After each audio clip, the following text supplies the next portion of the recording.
So, eto na.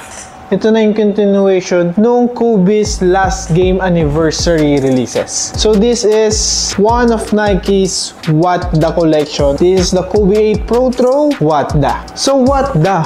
What's this? What's the story behind this shoe? Bakit magkaiba yung color niya? Bakit iba-iba yung color pattern niya? Let me tell you first the story behind this shoe. So this was first released noong 2013. And this colorway is one of the sought after colorway of Kobe's shoes. Parang this is one of the legendary colorway of Kobe's. So ang What The na series na nilalabas ni Nike, inspired to sa pinaghalo-halong colorway ng bawat specific model ng shoe nila. So ito naman, ito yung pinagsama-sama ang colorway ng mga Kobe 8. Pag in-inspect mo talaga siya, may kita mo yung mga iba't ibang colorway. So parang ka nang nakaiba't ibang sapatos pag suot mo to.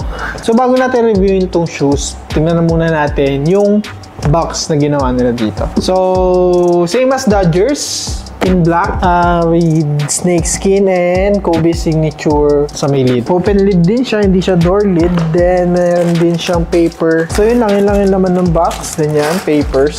So talagang napaka-premium ng release na to. Pati yung Dodgers. Hindi siya cheap. Hindi siya cheap na box. Hindi siya yung malambot. Matigas siya.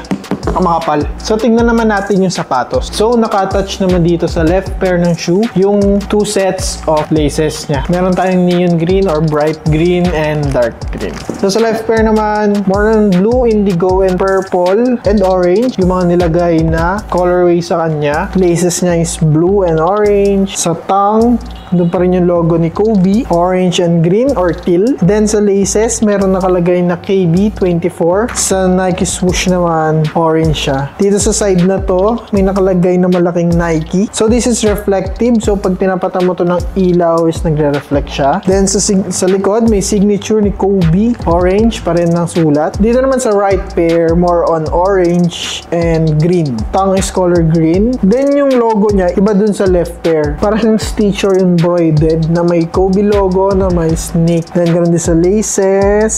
May Kobe naman. Kobe nakalagay. Then, yung laces niya, neon and orange. Yung check niya is neon. And itong check na to is glow in the dark. And sa likod, green signature ni Kobe. So yun, this is an interesting pair to have. As usual, this is now available here at Pamper Your Feet. So yun, pwede na kayong umorder. Nandito yung social medias namin. Or pwede nyo kung magpunta dito sa physical store namin. Dito lang yan sa J. Rich Corporate Center, 2nd floor, 16 Santo Domingo Avenue, Quezon City.